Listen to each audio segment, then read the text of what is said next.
दोस्तों, हम आज पहुंचे हैं मंदार पर्वत पर। यह पर्वत का इस्तेमाल समुद्र मंथन के लिए किया गया था और आज भी यहाँ कई साक्ष्य मौजूद हैं जो यह दावा करते हैं कि इसका संबंध समुद्र मंथन से था। तो आइए आज मंथनी तक का सफर करते हैं और जानते हैं क्या है खास यहाँ के बारे में जो लोगों को अपनी ओर आकर्षित करती है। यूं तो भारत का इतिहास दुनिया के देशों में अपना एक अलग स्थान रखता है। भारत का इतिहास इतना समृद्ध है कि देश के हर कोने में एक से बढ़कर एक ऐतिहासिक स्थल हैं, जिसमें कई मंदिर, किले और खूबसूरत मीनारें मौजूद हैं जो प्यार, वीरता, युद्ध और भारत की गौरवशाली इतिहास को जाहिर करते हैं। मंदार पर्वत भागलपुर से 50 किलोमीटर दूर बांका जिले में बौंसी में स्थित है। मंदार पर्वत को मंदराचल भी कहा जाता है। देवताओं ने इस पर्वत का उपयोग मंथनी बनाकर समुद्र मंथन के लिए किया था। हिंदुओं के लिए यह पर्वत भगवान विष्णु का पवित्र आश्रय स्थल माना जाता है। वहीं जैन धर्म को मानने वाले लोग प्रसिद्ध तीर्थंकर भगवान वासुपूजी से जुड़ा मानते हैं। आदिवासी मूल के लोग इस क्षेत्र को सिद्धि क्षेत्र मानते हैं और मकर संक्रांति के एक दिन पूर्व यहाँ वो पूरी रात सिद्धि पूजा करते हैं। यहाँ मकर संक्रांति के अवसर पर सबसे बड़ा संथाली मेला का आयोजन होता है। इस जगह की प्राकृतिक सुंदरता और पर्वत के पास का तालाब वातावरण को और भी मनमोहक बनाते हैं। यहाँ आने वाले पर्यटकों के लिए यह स्थान काफी सुखद अनुभव देता है। लगभग 700 फीट ऊंचा पहाड़ जिसे पवित्र माना जाता है, भागलपुर शहर के दक्षिण में लगभग 45 किलोमीटर की दूरी पर भागलपुर दुमका राज्य राजमार्ग पर स्थित है। इसके शिखर पर 2 मंदिर हैं, एक हिंदू और तथा दूसरा जैन मंदिर। पुराणों का यह भी मानना है कि भगवान विष्णु ने वामन अवतार के रूप में ब्रह्मांड को 3 चरणों में कवर करते हुए अपना एक कदम विष्णुपद पहाड़ी पर और दूसरा मंदार पहाड़ी पर रखा था। ऐसा माना जाता है कि दैत्यराज बलि का राज्य तीनों लोकों पर हो गया। इंद्र सहित देवतागण उससे भयभीत रहने लगे। इस परिस्थिति में देवताओं की शक्ति बढ़ाने के लिए भगवान विष्णु ने देवताओं को सलाह दी कि आप लोग असुरों से दोस्ती कर लें और उसकी मदद से क्षीर सागर को मथ कर उससे अमृत निकालकर उसका पान कर लें। समुद्र मंथन मंदार पर्वत और बासुकी नाग की सहायता से किया गया था, जिसमें कालकूट विष के अलावा अमृत, लक्ष्मी, कामधेनु, ऐरावत, चंद्रमा, गंधर्व, शंख सहित कुल 14 रत्न प्राप्त हुए थे। पौराणिक कथाओं के अनुसार समुद्र मंथन श्रवण मास में किया गया था और इससे निकले कालकूट विष का पान भगवान शिव ने किया था। हालांकि विष को उन्होंने अपने कंठ में रोक लिया था। इसके प्रभाव से उनका कंठ नीला हो गया और वे नीलकंठ कहलाने लगे। विष का प्रभाव कम करने के लिए सभी देवताओं ने उन्हें जल अर्पित किया। इसलिए श्रवण मास में भगवान शिव का जलाभिषेक का विशेष महत्व है। पुराणों में वर्णित है कि यह क्षेत्र त्रिलिंग प्रदेश के नाम से जाना जाता था, जिसमें पहला लिंग मंदार, दूसरा बाबा वैद्यनाथ और तीसरा बासुकीनाथ था। मंदार पर्वत के ऊपरी शिखर पर विष्णु मंदिर है और बगल में जैन मंदिर भी है। नीचे काशी विश्वनाथ मंदिर है। भगवान शिव का पहला निवास स्थल मंदार ही था। उसे हिमालय से भी प्राचीन माना गया है।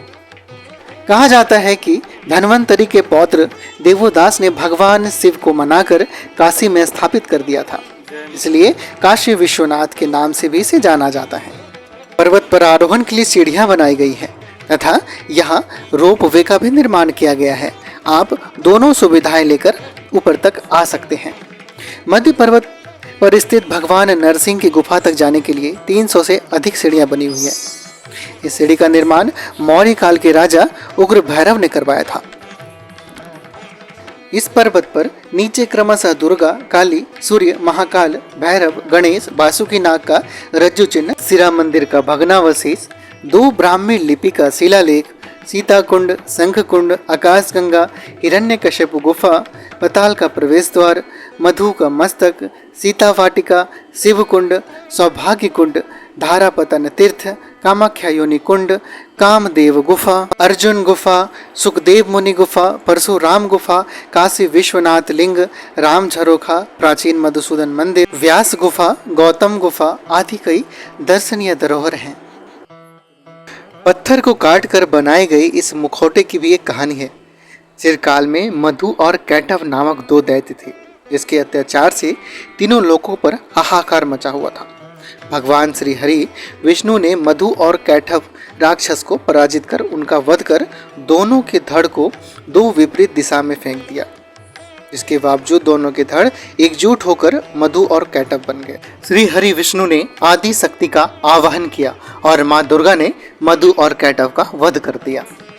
कालांतर में भगवान नारायण ने मधु और कैटभ को पृथ्वी लोक पर लाकर मंदार पर्वत के नीचे दबा दिया ताकि वह फिर से उत्पन्न न हो सके।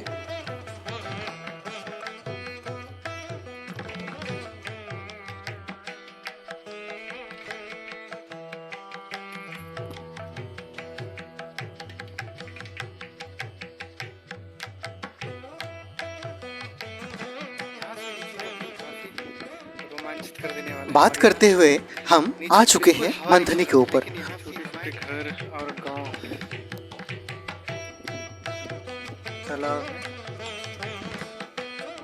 जैन धर्म के भगवान वासु पूज्य का निवास स्थल मंदार पर्वत माना जाता है। बता दें कि मंदार पहाड़ पर बने मंदिर जैन धर्म के गुरुओं के पद चिन्ह पर विद्यमान है। जैन धर्म के 12वें तीर्थंकर वासु पूज्य का मंदिर यहाँ मौजूद है, जिसमें करीब 3 सहस्त्र साल पुरानी चरण पादुका मौजूद है। इसके दर्शन के लिए लोग देश विदेश से यहाँ आते हैं। इसी तरह 1920 में सफा धर्म के गुरु चंद्रदास जी महाराज ने यहाँ रहना शुरू किया था। कहते हैं कि यही ज्ञान की प्राप्ति हुई थी उन्हें। यहाँ उन्होंने 1934 में एक कुटिया का निर्माण करवाया था।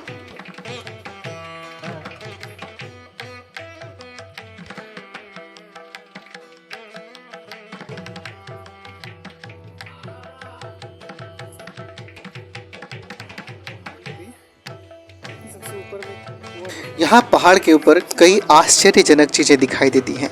जहाँ पहाड़ की तलहटी में 100 से 150 फीट के आसपास पानी दिखाई देती है, वहीं यहाँ मंथनी के ऊपर आपको पूरी कुएं लबालब भरी हुई नजर आती है।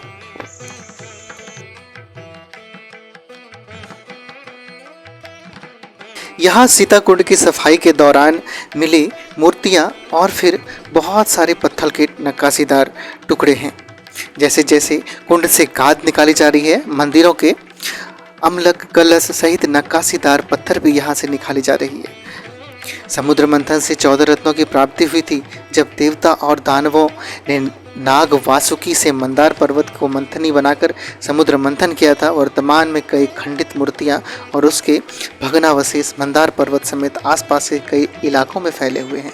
आइए आगे कई नक्काशीदार पत्थर के टुकड़े और मूर्तियाँ आपको दिखाते हैं।